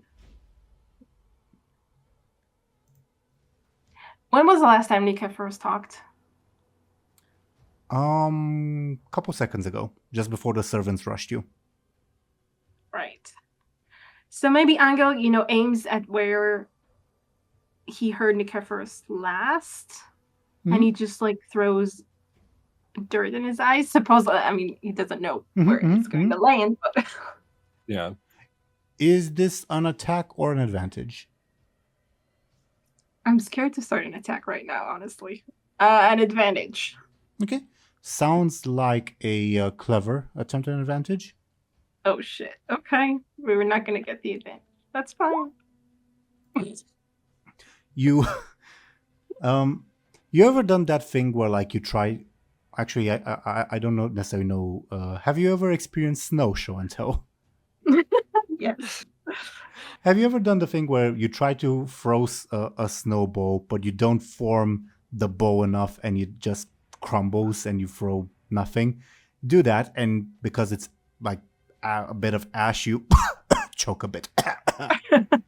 Okay. Oh, That's bless. too bad. Oh well. Would you like always Thirsty to do anything? No, I guess not. Okay. He cowers, and horse's turn. We could cliffhanger it here to see, does the horse make it to safety, or is it shot down by Nikephorus and Muninn? We could cliffhanger it here, or we can resolve the cliffhanger and I guess the combat. Your choice, you guys' choice. I would personally love to resolve, but it's up to everyone else, I guess. As well.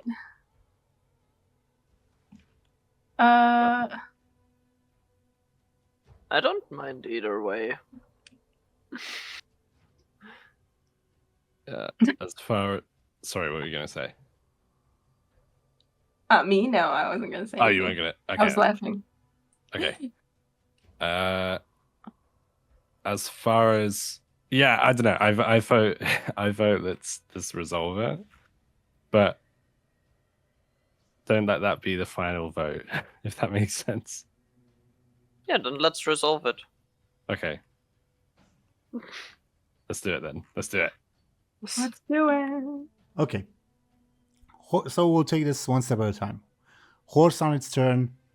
The servants have been strapped to its back. Takes a moment to adjust. And before, I think, definitely before Nikephorus' astonished eyes, but also I think before Munin's kind of astonished eyes, it transforms into its more pristine, although still burnt form, as it tries to carry the servants to safety via flight, because that makes sense. Go, horsey! Hell yeah! And it will spend. So that's its action. Now that the servants are on its back, they're still panicking, but what else can they do at this point? Right. The horse will spend its turn trying to create a quick advantage pertaining to making a getaway. And it succeeds, gaining 2 charges. It has 5 in total. Whoa. Nice. Nice. Pretty good, to be fair. Quite. Very much. And as it makes its getaway, Nikephorus tries to rush into the doorway past Anghel. Like, tries to shove Anghel aside so that he can get at the horse. I'm assuming Anghel opposes? Yeah, for sure. Okay, can we have, I guess, opposed forcefuls? Sure. We got a 9. Oh my god. Are we leaving it at that? I mean, even 2 won't help, and reroll all of them. What can I do?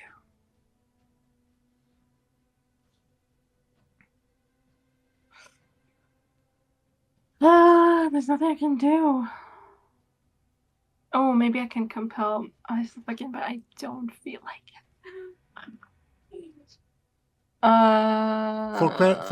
For clarity's sake, once he makes it past you, he still has to sort of aim the shot. So it's still not guaranteed that he'll get at the horse. That said, if he can't get past you, then, well, tough shit.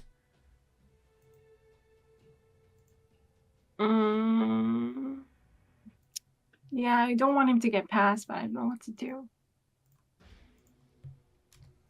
I mean, how much? 6 is like the average, right? For you, yes. Oh my god. Damn it. So what's the most that he can get? Like an 8? His top is 11. Your top is 10. Huh. Interesting. When it comes to forceful for him, yeah.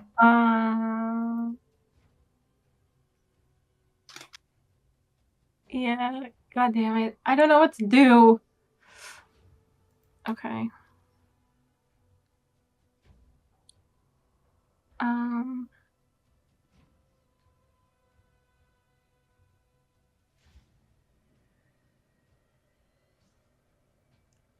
Is trying to find like an aspect of his or something, is it like you have to do that on your turn? Yes, you do it on your turn, and it will be too anime even for us to, like, as this guy suddenly rushes you, to have a moment of introspection as you think, what is Nikephoros Zahos really like? But yes, you have to do it on your turn. Yeah, because it's, I mean, I don't know. I don't know what his aspect is. But okay, fine. I don't know what to do. Okay, I'll have to compel myself. Oh, Guardian Angel. That too. Oh, okay. Then I will use Guardian Angel for +2. Okay, that brings you to an 8. And then I will use my last fight point for a +2. Invoking. Using Righteous and stuff. Yeah. Makes sense to me. You bar his path. He will use Ready for Anything to get past you, which is still, I think, a good thing, because now he cannot use it against the horse. Yeah. And the horse is super sneaky, right? Think speed is more important than sneakiness at the moment, but sure. Oh, and he's also super quick? Yeah. Okay, then I guess maybe we have a shot there.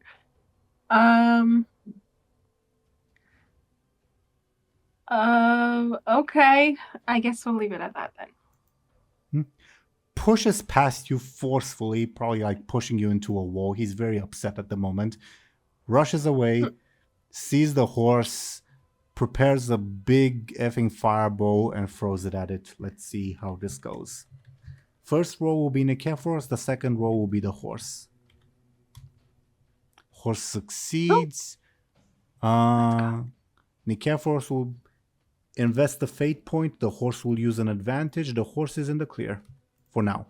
Yes! Let's Nice. go. Is there anything on Miroslav's turn before we go to Muninn? No, Miroslav does what he did the last 2 turns as well, just keeping an eye on whether the horses come closer, whether somebody's approaching through the path, and yeah. Give me careful. Yes, in a second. That is a 1. I was about to say that you see 3 people screaming in terror in mid-air, but you don't. Well, Yeah, because it happens. the servants are not invisible. Yeah. Anything else on your turn? Nope. Brilliant. In fairness, your nose really hurts. Muninn, your turn. You saw the messages I sent you. I'm guessing you know what someone wants you to do. Unfortunately.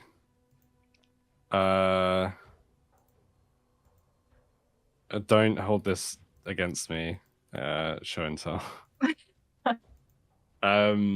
So I think Muninn would. So the horse, just to recap, the horse is flying at Yep. the moment? Yep. Yeah, Mhm. I thought so. One small caveat. You do have to walk into the doorway to get at it. Anghel, while he was pushed into the wall, still has the possibility of stopping you, if Show&Tell can think of a way. Okay. When you say walk into the doorway, what do you mean? Sorry. You need to get through the door. Oh, right. Okay.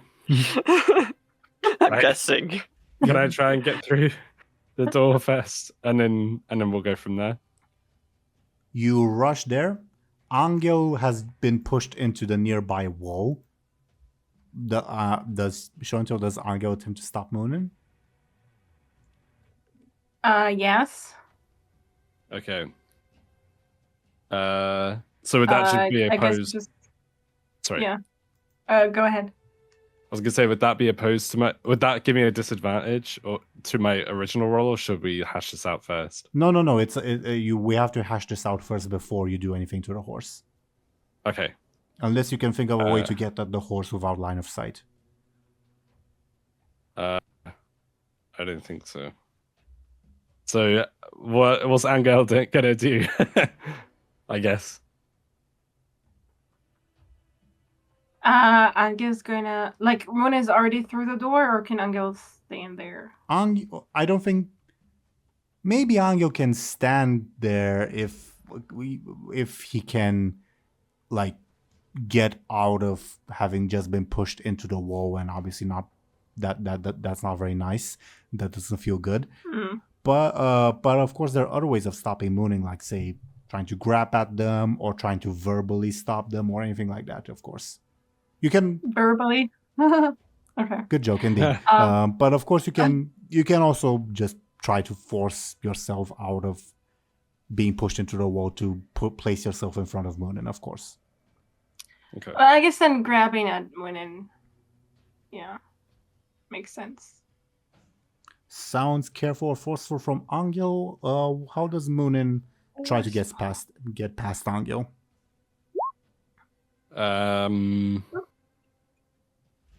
Muninn would probably try to use Anghel's blind, because Anghel's not blind at the moment, but is he still visually impaired because of the blood and everything? Yep. Mm-hmm. Okay. Muninn would try and take advantage of that and be although it's not really taking I was gonna say be too quick for him, but then that's not really taking advantage. I think you can be too quick with someone regardless. So Muninn, long story short, I think Muninn would try and be too quick for him and just sort of get out of the way, you know. Sure. Yeah, sounds quick. Okay. Sorry, I was elsewhere on my screen.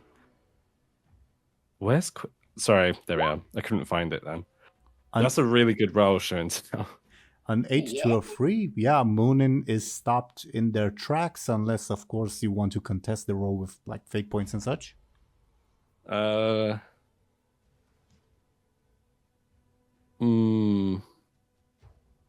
don't think I can. I mean, I can roll again with a fate point, but then, I mean, I can always try it. Let's go. Let's do it. Could I roll? Could I roll again? What are you invoking? I, Keep in mind that the maximum possible roll you can get is a 7. Oh. In that case, I won't bother because I don't think there's anything else I can. Well, compel yourself and do all that song and dance you can. Yeah. And there's also Anghel's consequence. Oh shit. Oh, I didn't even think about that.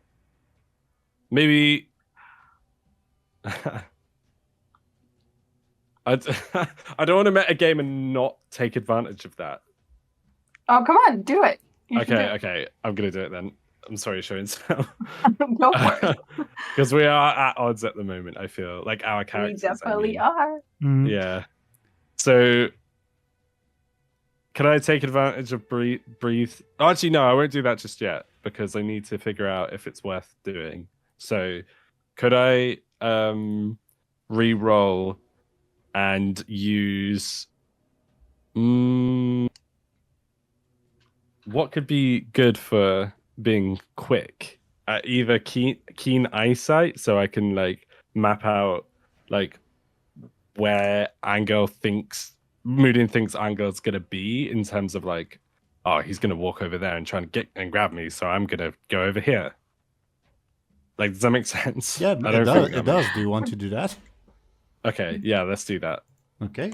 It might not be worth it, but let's give it a go. 4.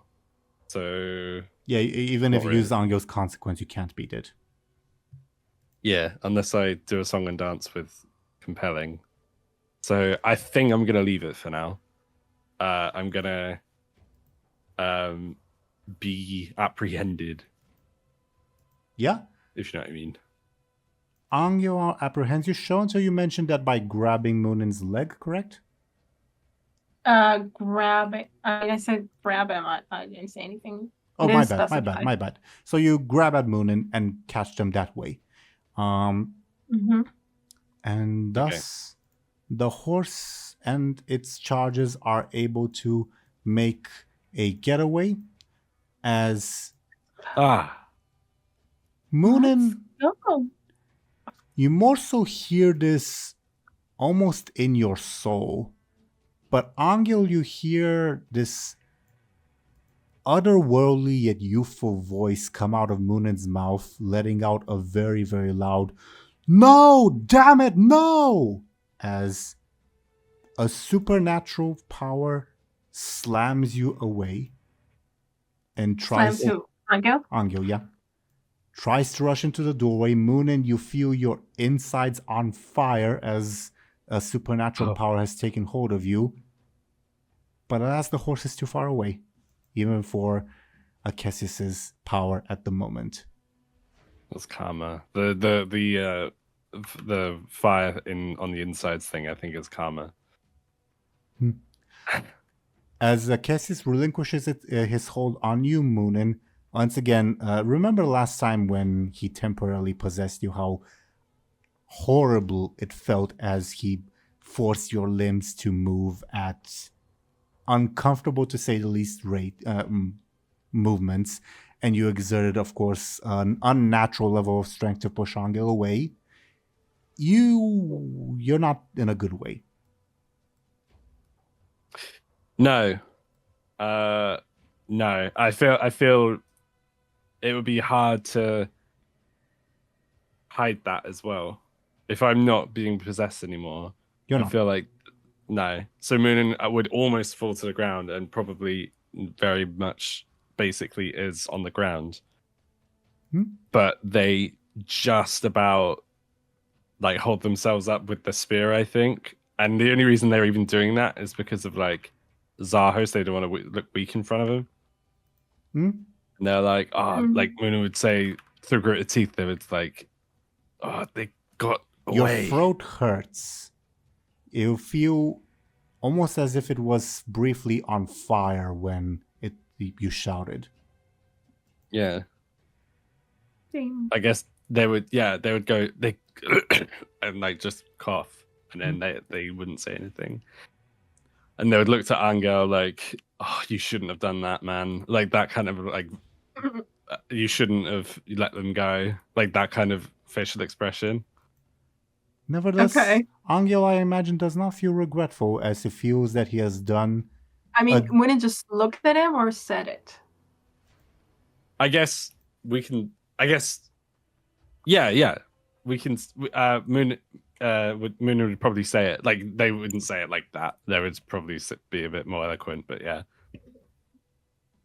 If you like. Yeah. Anghel doesn't.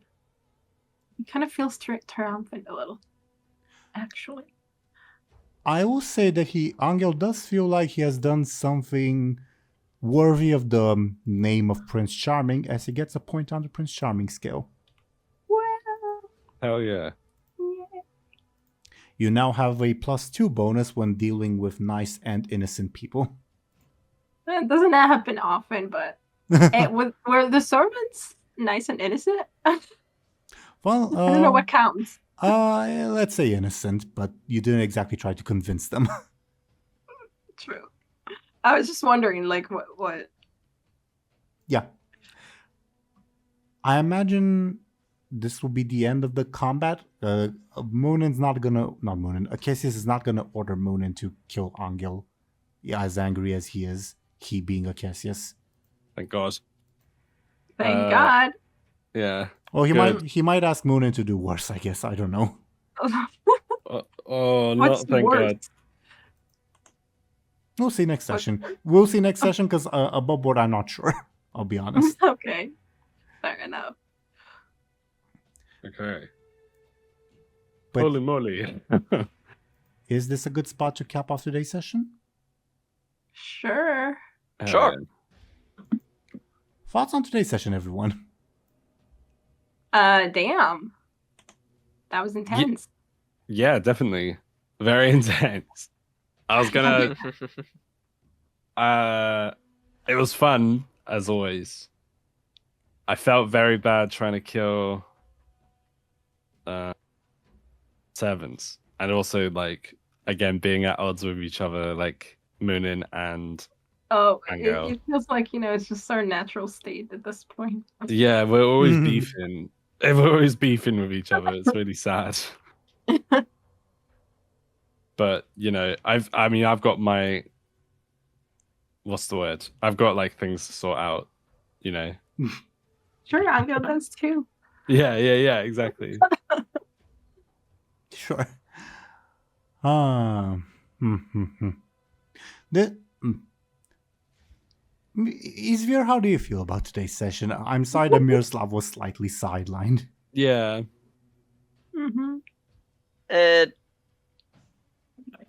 It will be very, very interesting when the three of them finally get to talk. Hmm. But yeah, no, I kind of, even though Miroslav isn't doing much right now, I did enjoy it, and also kind of like the stuff not completely working out as intended or at all in some cases. It's interesting.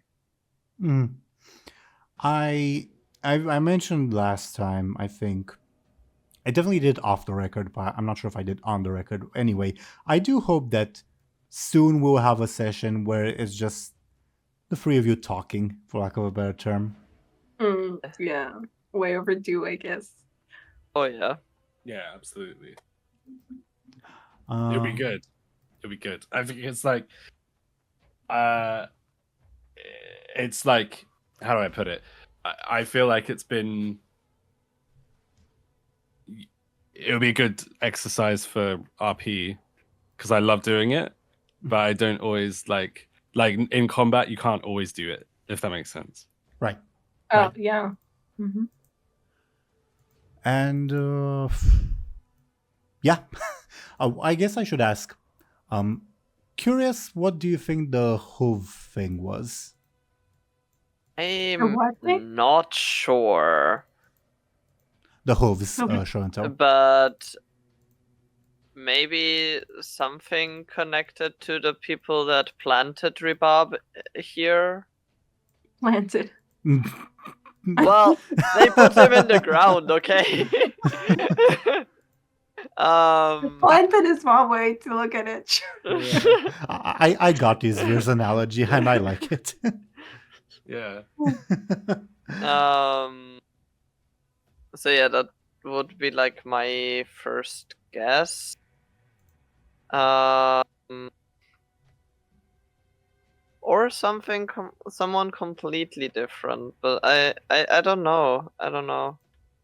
honestly. Fair enough. It's- I'm Sorry for interrupting you. Izvir? Oh. Huh? Yeah? Huh? Oh, okay. I wasn't saying anything. Okay. I was gonna say, I don't know if any of us picked up I don't think we did. The thing from the cannibal Nope. lady. Nope. No, we didn't because I don't. I mean, I mean, I think And- only Anghel knows about it, and I mean, Yeah. it wasn't really a good time. Yeah. Yeah. Anghel is a bit preoccupied. That's little fair bit. enough. Bless him. The other thing is, what was I going to say? I think. Oh, I'm excited to read these letters and why Akesius thought they were so important. Mm. I think that I'm trying to check what the term I used was. I used the term might. They might be important. Oh, cool. Okay, that's something. Yeah. Well, on that note, Show&Tell and Deli, do you have any thoughts on what the hooves might be?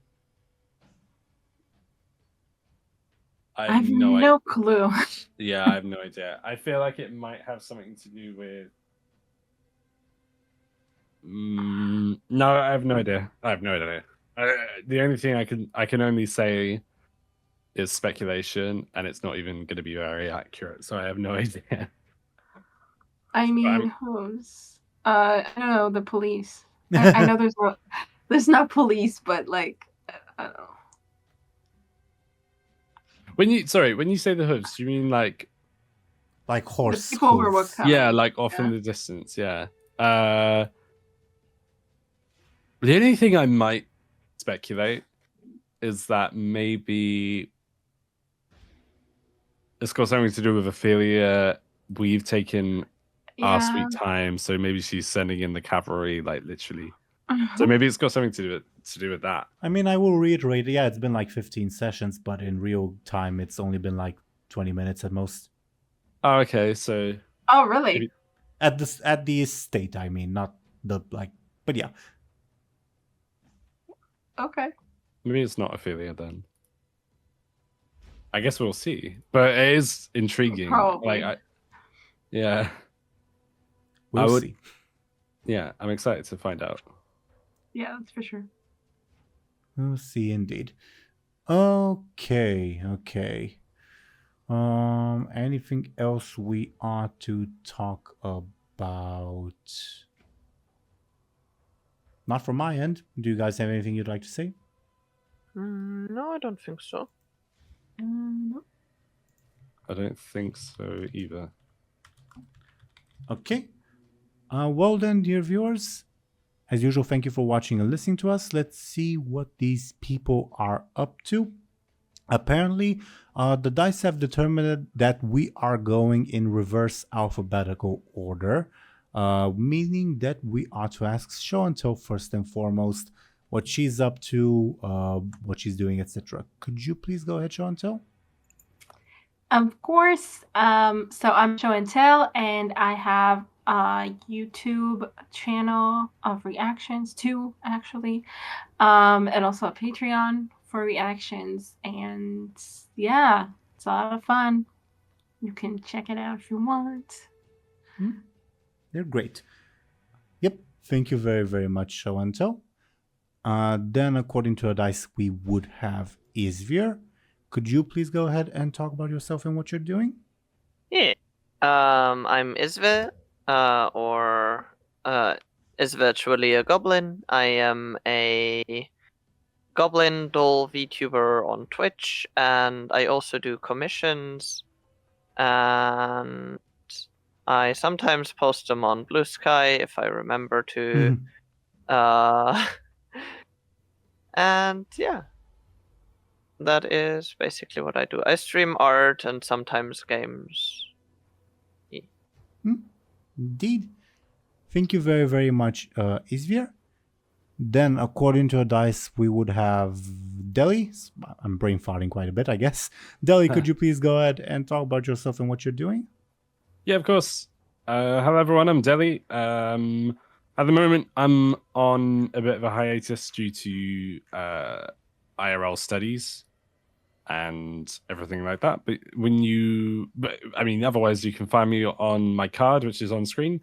That has links to everything. So I'm mainly on. So my main thing that I do is I'm a mushroom VTuber on Twitch, but I am also active on Discord and Blue Sky. So you can find me there. Yeah, yep. Thank you very, very much, Deli. And I, dear viewers, was your Dungeon Master, Game Master Teeironor. I do this series, it's quite a lot of fun.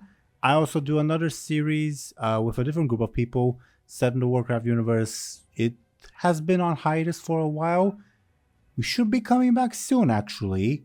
We'll have to talk exact scheduling, but it will be coming back soon. At the very least, I can say that. Other than that, thank you as usual, dear viewers, for watching and listening to us. We might be back next week or maybe not. It depends. I'll let you all know on Twitter and Blue Sky, mostly Blue Sky, if and when we are. Other than that, we'll see you when we'll see you. Goodbye, everyone. Goodbye. Bye bye.